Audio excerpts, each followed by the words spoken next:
नमस्कार दोस्तों, कविता Yadav YouTube channel पर आप सभी का स्वागत है।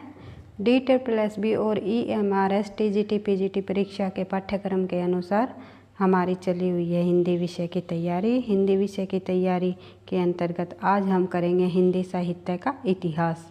हमने हिंदी के संपूर्ण पाठ्यक्रम को टॉपिकों में डिवाइड करते हुए एक एक टॉपिक को उठाते हुए क्रम वाइज हम अपने पाठ्यक्रम को लेकर चल रहे हैं और जल्द से जल्द हम अपने पाठ्यक्रम को इसी तरह कंप्लीट कर लेंगे। जो बच्चा बिल्कुल क्रम वाइज देखना चाहता है, जैसे हिंदी साहित्य का इतिहास, भाषा विज्ञान, मैंने प्लेलिस्ट बनाई हुई है, तो आप प्लेलिस्ट में जा कर के क्रम वाइज क्लासेस को देख सकते हैं। ज़्यादा टाइम वेस्ट न करते हुए बढ़ते हैं हम आज की क्लास में।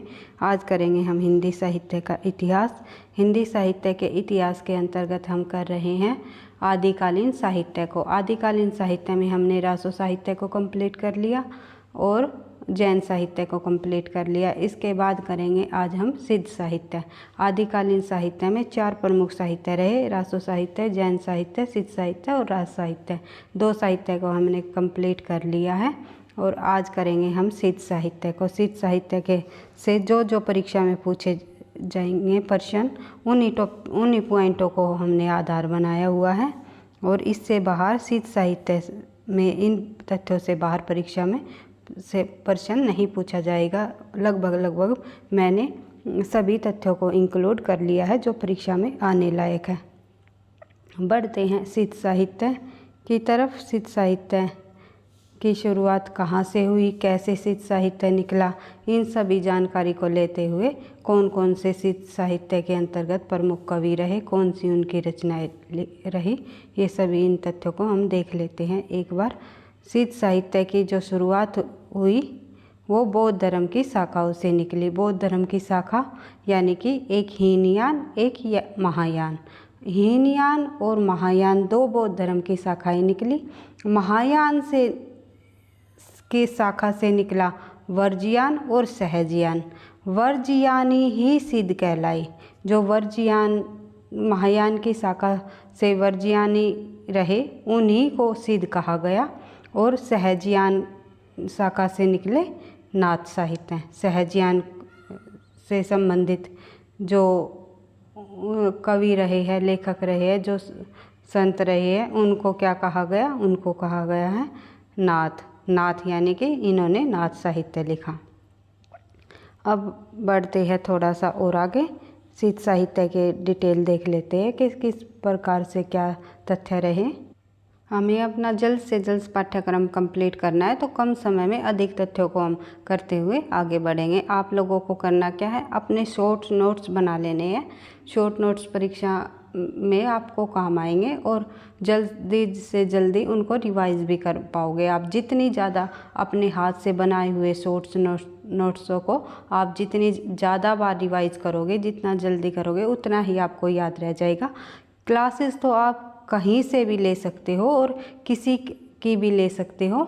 जैसे कि कितनी क्लास कर लो, क्लास करने से कुछ नहीं होगा। जब तक आप चीज़ों को बार बार रिवाइज नहीं करोगे, बार बार नहीं पढ़ोगे, तो आपको बेनिफिट नहीं हो पाएगा। तो मेरा कहने का मतलब ये है, हार्ड वर्क करते चलो, हार्ड वर्क के साथ स्मार्ट वर्क, इसी से सिलेक्शन के करीब आओगे। नहीं तो आप लोगों को भी सच्चाई का पता है। मेरी बात तो आपको लग रहा होगा मैम हमें डीमोटिवेट कर रही है। मेरा डीमोटिवेट करने का कोई मकसद नहीं है। मैं सिर्फ इतना कहना चाह रही हूँ कि कंपटीशन बहुत अधिक है, तो पर ज़्यादा के चक्कर में ना पढ़ करके जितना इम्पोर्टेंट है, महत्वपूर्ण है, परीक्षा में बार बार पूछा जाता है, उन्हीं को बार बार रिवाइज करो। इसी से आपकी अच्छी तैयारी होगी। तो बढ़ते हैं सिद्ध साहित्य के मुख्य तथ्यों की तरफ। तो बौद्ध धर्म की 2 शाखाओं में बटाइए हमने देख लिया था। पहला कौन कौन सा? हीनयान व महायान। जो महायान शाखा से जो वर्जियानी जो रहे उनको क्या कहा गया? उन्हीं को क्या कहा गया? सिद्ध कहा गया। सिद्धों ने बौद्ध धर्म के वर्जियान तत्वों का प्रचार करने के लिए जो साहित्य लिखा वो सिद्ध साहित्य कहलाया। और यह साहित्य किस भाषा में लिखा, किस तरह लिखा? जन भाषा में लिखा, यानी कि देश भाषा में लिखा, वहाँ की आम बोलचाल की भाषा में लिखा। वह हिंदी के सिद्ध साहित्य कहलाया। जो जैन साहित्यों ने जन भाषा में जो साहित्य लिखा वही क्या कहलाया, सिद्ध साहित्य। ये पॉइंट आपको क्लियर हो चुका होगा। बढ़ते हैं आगे। इसका जो समय रहा, समय क्या रहा इनका, समय 797 ईस्वी से लेकर 1257 ईस्वी तक इनका समय रहा। सिद्धों का अगर समय पूछ लिया जाए तो इनका समय कब से कब तक रहा। अगर सदी की बात की जाए तो कौन सी सदी, 8वीं सदी मानी जाती है सिद्धों की। कौन सी, 7वीं 8वीं सदी, 7वीं 8वीं शताब्दी सिद्धों के काल की मानी गई है। लेकिन अगर सन की बात करें तो 797 से ईस्वी से लेकर के 1257 ईस्वी तक।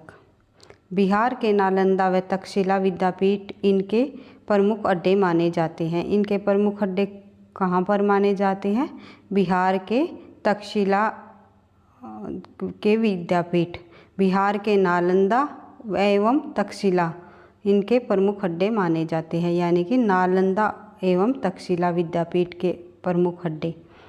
बाद में ये भोट देश चले गए। बाद में कहाँ चले गए, भोट देश। पूछा जा सकता है कि सिद्धों का जो मुख्य अड्डे कहाँ पर रहे, तो कहाँ पर रहे, बिहार के नालंदा और तक्षशिला के विद्यापीठ पर। पढ़ते हैं आगे अगले पॉइंट की तरफ। इनकी रचनाओं का संग्रह कई बार पूछा जा चुका है एग्जाम में, वेरी इम्पोर्टेंट पॉइंट है भाई ये। इनकी जो रचनाओं का संग्रह है ये हरप्रसाद शास्त्री ने बंगला भाषा में बोध गान और दोहा के नाम से मिलता है। इनकी जो रचनाओं का संग्रह कहाँ पर मिलता है, बोध गान और दोहा नाम से बंगला भाषा में हरप्रसाद शास्त्री की रचनाओं में इनका रचनाओं का संग्रह मिलता है। पूछ लेते हैं कई बार परीक्षा में कि इनकी रचनाओं का संग्रह कहाँ पर मिलता है सिद्धों की, तो आंसर हो जाएगा बोध गान और दोहा। बढ़ते हैं नेक्स्ट पॉइंट की तरफ। भारतीय धर्म साधना में सिद्धों का प्रादुर्भाव 8वीं सदी के आसपास माना जाता है। ये पॉइंट मैंने आपको बता दिया था कि 8वीं शताब्दी से इनका सिद्धों का उद्भव माना गया है, यानी कि प्रारंभ माना गया है। सिद्धों ने संध्या भाषा का प्रयोग किया। किस भाषा का प्रयोग किया, ये भी कई बार पूछा जा चुका है एग्जाम में कि सिद्धों की भाषा क्या रही, तो सिद्धों की क्या भाषा रही, संध्या भाषा। और ये संध्या भाषा नाम किसने दिया, ये आपको पता है, मुनिदत्त सूरि ने इन सिद्धों की भाषा को संध्या भाषा कहा। तो देख लेते हैं एक बार सिद्धों की भाषा का प्रयोग। सिद्धों की भाषा का प्रयोग किया गया किस भाषा में, संध्या भाषा का प्रयोग कहकर सिद्धों की भाषा बताई। और इसका अर्थ क्या है, संध्या भाषा का अगर अर्थ देख ले तो अंतर्साधनात्मक अनुभूतियों का संकेत करने वाली प्रतीक भाषा। कई बार पूछ लेते हैं कि संध्या भाषा का अर्थ बताइए, तो अर्थ क्या हो जाएगा, अंतर्साधनात्मक अनुभूतियों का संकेत करने वाली प्रतीक भाषा। क्या हो जाएगा इनका अर्थ, अंतर्साधनात्मक अनुभूतियों का संकेत करने वाली प्रतीक भाषा संध्या भाषा का अर्थ है। और जो संध्या भाषा को संध्या नाम किसने दिया, तो ये दिया मुनिदत्त सूरि ने इनका संध्या नाम दिया। और इसका मतलब क्या है, संध्या का एक तरह से मतलब है अपभ्रंश तथा हिंदी का मिला जुला रूप। किस भाषा को कहा गया संध्या भाषा, तो अलग अलग विद्वानों ने अलग अलग मत माने हैं, लेकिन जो इसका अर्थ जो भाषा बताई गई तो कौन कौन सी भाषाओं का मिला जुला रूप माना गया, अपभ्रंश तथा हिंदी का, अपभ्रंश और हिंदी का जो मिला जुला रूप है उसे ही संध्या भाषा कहा गया, यानी कि अर्धमागधी अपभ्रंश। अपभ्रंश और हिंदी का मिला जुला रूप क्या हो जाएगा, अर्धमागधी अपभ्रंश। अर्धमागधी अपभ्रंश भी कही गई। या ये पूछ लेंगे कि सिद्धों की भाषा का क्या नाम है, अगर संध्या भाषा न हो उसमें ऑप्शन में तो क्या करेंगे हम, अर्धमागधी अपभ्रंश। बढ़ते हैं आगे। कुछ विद्वान संध्या का अर्थ प्रकाश और अंधकार का मिश्रण बताया। कुछ विद्वानों ने क्या बताया? संध्या का अर्थ प्रकाश और अंधकार का मिश्रण। सिद्धों की जो संख्या रही वो कितनी रही? 84। आप सभी को पता है अच्छे से। राहुल संस्कारतायन ने 84 सिद्धों के नाम का उल्लेख किया। ये पूछ लेंगे एग्जाम में, किस विद्वान ने 84 सिद्धों का नाम का उल्लेख किया? तो आंसर हो जाएगा राहुल संस्कारतायन ने। ज्योतिश्वर ठाकुर के ग्रंथ वर्ण रत्नाकर में 84 सिद्धों के नाम दिए गए हैं। ये प्रश्न ये बन सकता है कि इनमें से किस ग्रंथ में 84 सिद्धों के नाम दिए गए हैं? तो वो आंसर हो जाएगा वर्ण रत्नाकर में। किसकी रचना? वर्ण रत्नाकर, ज्योतिश्वर ठाकुर की। ज्योतिश्वर है भाई, ये ज्योति शिखर नहीं है। इनकी भाषा संध्या का प्रभाव हिंदी के संत कवियों पर पड़ा, जिसके कारण उलटबासियाँ लिखने लगे। आगे चल के जो ये आदिकाल में सिद्ध साहित्य हुआ, आगे चल के भक्ति काल में जो संत कवि रहे जैसे कि कबीरदास जी, उनकी रचनाओं पर किसका प्रभाव पड़ा? संध्या भाषा का प्रभाव पड़ा और जिसका कारण उलटबासियाँ जिसके कारण वह क्या लिखने लगे? उलटबासियाँ लिखने लगे। तो उलटबासियाँ में लगभग किस कवि संत कवि के रचनाओं में देखने को मिलती है? तो वो कबीरदास जी की में। तो कबीरदास ने उलटबासियाँ कहाँ से ली? ये सिद्धों से ली। किसी भी तरह घुमा फिरा के प्रश्न पूछे जा सकते हैं।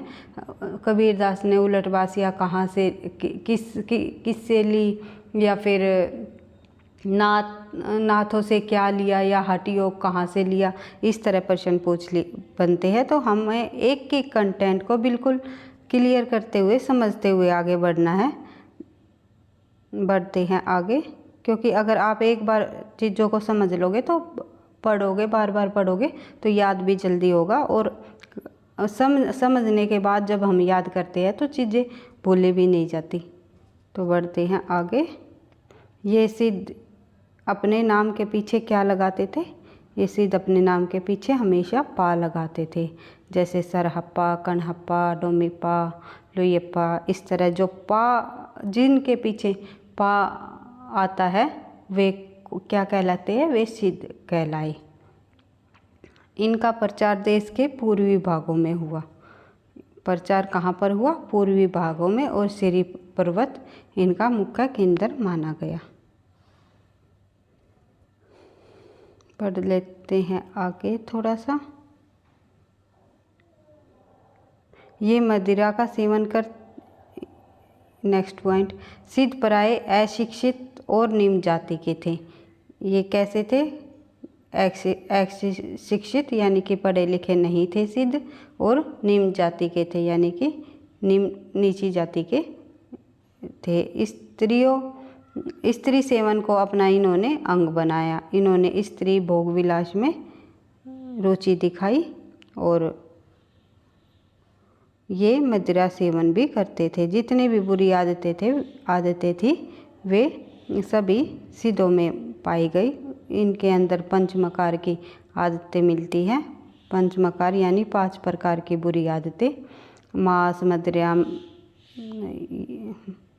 मैथुन, और ये इस तरह से जितनी भी ये मैं से जो जितनी भी 5 आदतें रही वे सभी सिद्धों में मिलती हैं।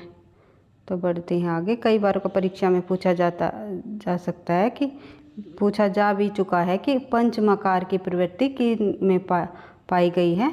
तो पंचमकार की प्रवृत्ति पाई गई है सिद्धों में। ये पॉइंट रह गया था।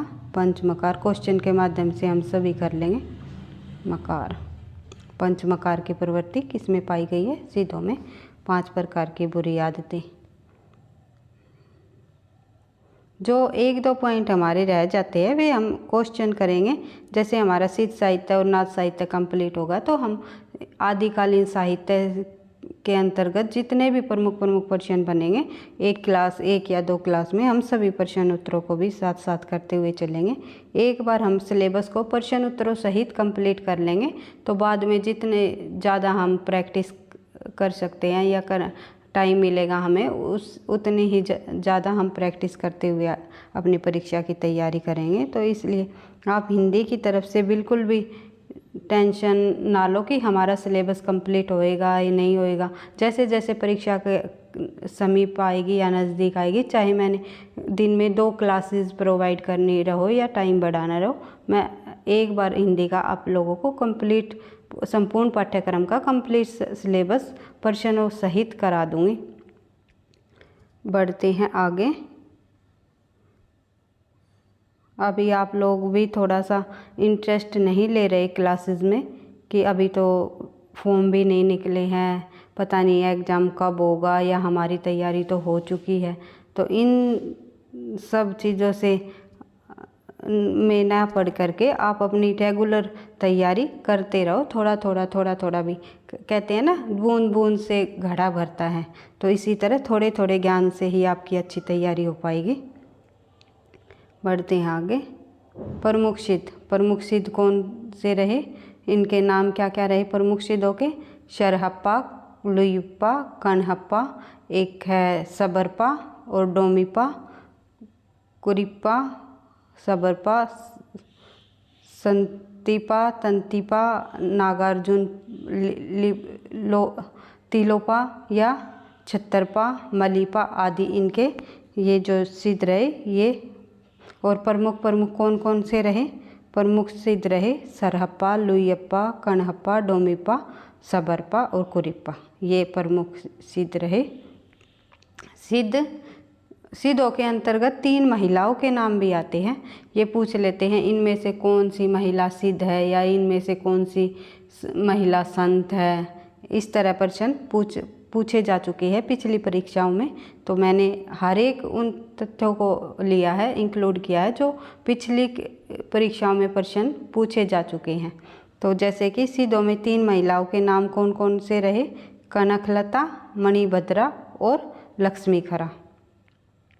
आप कै, मैं, ल, कमल नाम से इनको याद कर सकते हो। कैसे एक महिला का नाम कैसे होगा, एक का मैं से होगा, एक का ल से होगा। इस तरह आप अपनी ट्रिक बना करके जो चीज़ मतलब जो तथ्य आपको लगते हैं कि ये थोड़ा सा मुश्किल है या बार बार रिवाइज करने से भी ये याद नहीं हो रहा, तो आप उनकी खुद से ही ट्रिक बना सकते हो। किसी की भी ट्रिक हमें फॉलो नहीं करनी चाहिए। जितना हो सके हमें अपने माइंड से शब्दों को देख करके ट्रिक खुद से ही बनानी होती है, वही हमें याद रह जाती है।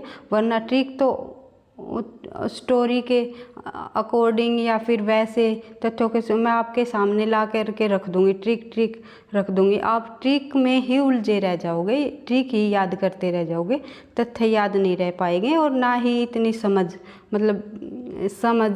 पैदा हो पाएगी कि मैम ने किस तरह से क्या बताया था। आप ट्रिक में ही उलझ करके रह जाओगे। मेरा जहाँ तक मैं मानती हूँ ट्रिक का सहारा लेना चाहिए, लेकिन इतना भी नहीं लेना चाहिए कि हर एक शब्द में आप ट्रिक ढूंढने लगो। कुछ चीज़ें समझने की होती है, कुछ बार बार रिवाइज करके याद करने की होती है, तो कुछ हम ट्रिक के माध्यम से भी करते हुए चलेंगे। तो बढ़ते हैं आगे। आई होप कि आप मेरी बातें समझ पा रहे होंगे। तो ज़्यादा तो मैं आप लोगों को नहीं कहना चाहती कुछ, लेकिन ये मैं सिर्फ इतना कहना चाहती हूँ कि हार्ड वर्क करते हुए चलो, यही आपके काम आएगा। बढ़ते हैं आगे। शरहप्पा सिद्धों में कौन से प्रमुख सिद्ध रहे? शरहप्पा के अनुसार हम देख लेते हैं कौन कौन से परीक्षा में पूछे जाने वाले तथ्य रहे हैं। तो सरहप्पा राहुल सांसकर्ताएँ ने सरहप्पा को हिंदी का प्रथम कवि माना। ये आप लोगों ने पहले जब मैंने हिंदी के प्रथम कवि कराए थे उसमें आपने ये तथ्य पढ़ लिया था कि किस विद्वान द्वारा हिंदी का किस को प्रथम कवि माना गया। तो हो जाएगा सरहप्पा को हिंदी का प्रथम कवि किसने माना? तो राहुल सांसकर्तायन ने।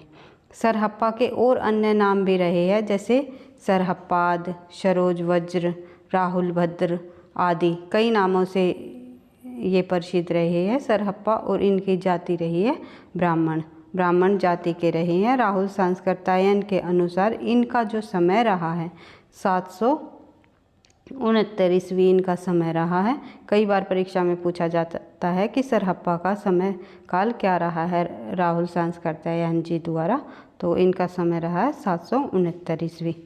इनके द्वारा रचित 32 ग्रंथ है। कितने ग्रंथ हैं इनके द्वारा रचित? 32 ग्रंथ है। इनमें दोहा कोश प्रसिद्ध है। कौन सा ग्रंथ इनका प्रसिद्ध रहा है? दोहा कोश। इन्होंने पाखंड, आडंबर आदि का विरोध भी किया है तथा गुरु सेवा को महत्व दिया है। किसका विरोध किया है? पाखंड, आडंबरों का इन्होंने विरोध किया है, गुरु सेवा को महत्व दिया है। इनका एक प्रसिद्ध दोहा भी है, गु की जे गहिला, गुरु बिन ज्ञान न पाइला रे भाईला। गुरु के बिना ज्ञान संभव नहीं है भाई। तो बढ़ते हैं आगे।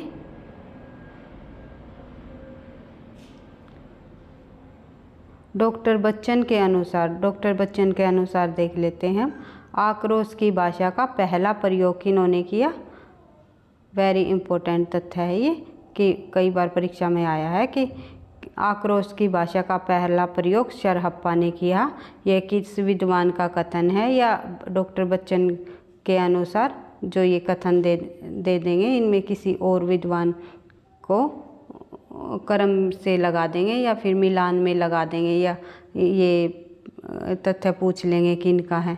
किसी भी तरह अगर प्रश्न आए तो आंसर हो जाएगा डॉक्टर बच्चन। डॉक्टर बच्चन ने आक्रोश की भाषा का पहला प्रयोग करने वाला कवि माना है। बढ़ते हैं आगे। सरहप्पा नहीं, सबरपा या सरहप्पा भी कह सकते हैं उसको।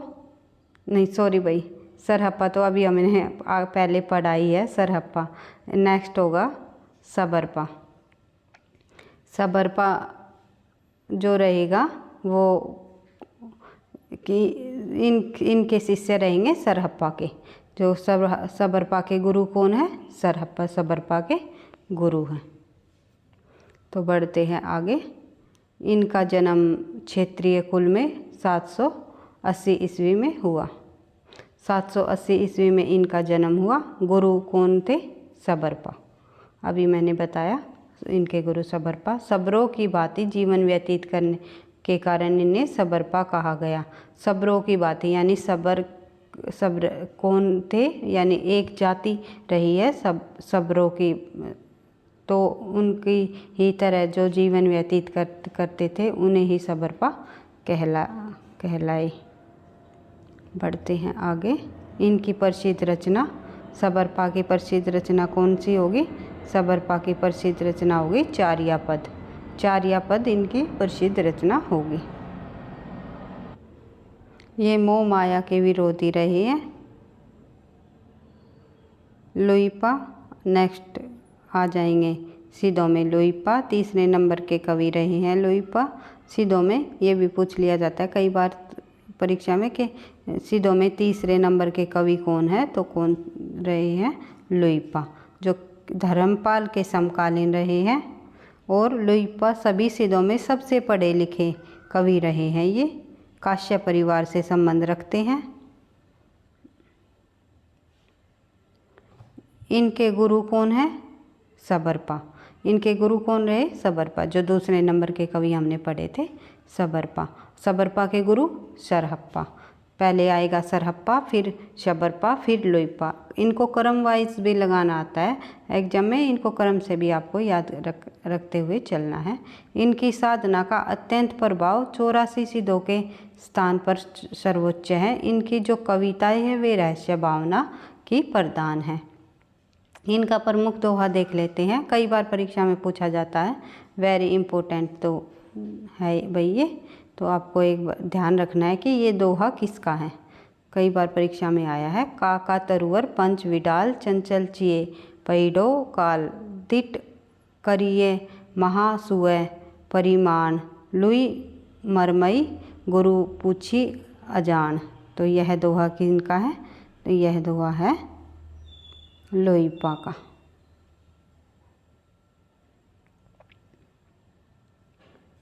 पढ़ते हैं।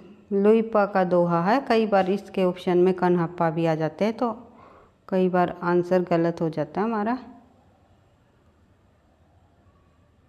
पढ़ लेते हैं आगे डोमिप्पा पर। नेक्स्ट कवि रहे सिधो के डोमिप्पा। डोमिप्पा इनका जन्म क्षेत्रीय वंश में 840 ईस्वी में इनका जन्म हुआ डोमिप्पा का। कहाँ पर? क्षेत्रीय वंश में।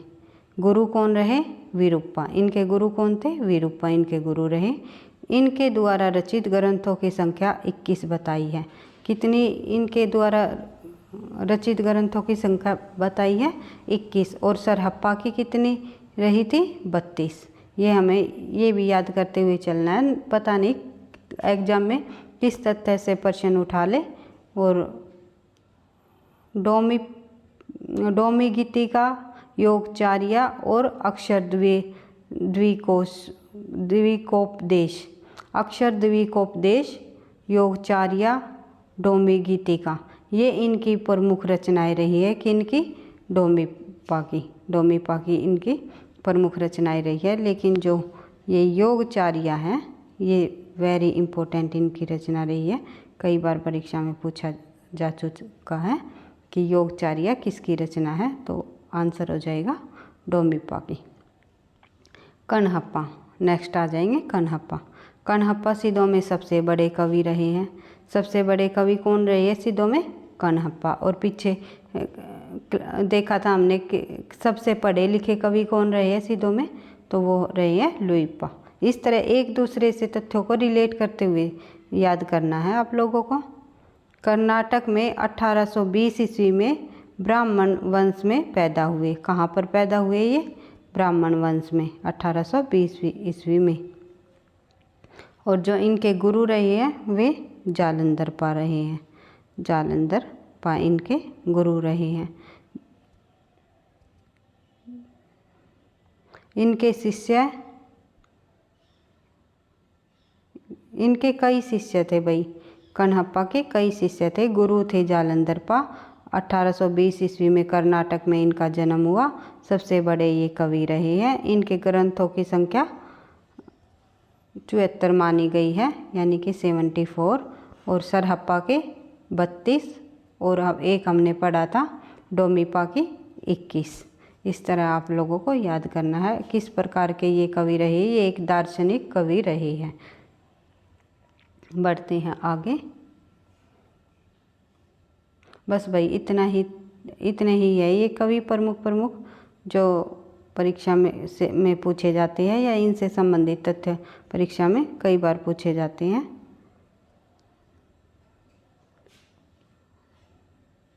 तो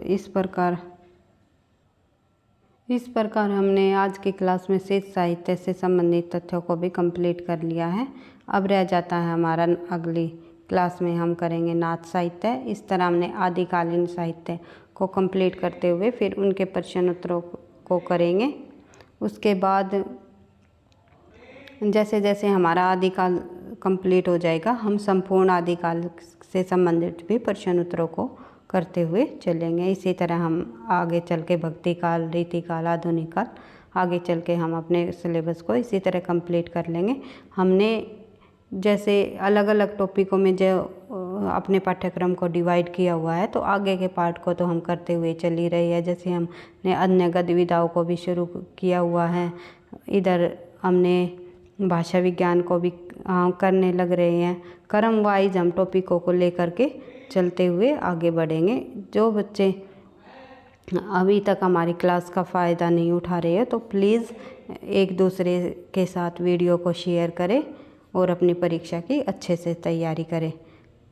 वीडियो आपको पसंद आई है तो लाइक करना, दोस्तों के साथ शेयर करना, चैनल पर पहली बार हो तो सब्सक्राइब कर लेना ताकि आपको नोटिफिकेशन मिलता रहे। इसी तरह हम हर रोज़ हिंदी विषय से संबंधित टीजीटी पीजीटी परीक्षाओं के पाठ्यक्रम के अनुसार अपनी क्लासेस को लाते हुए चल रहे हैं, करते हुए चल रहे हैं और पढ़ते रहना, आगे बढ़ते रहना। थैंक यू, धन्यवाद।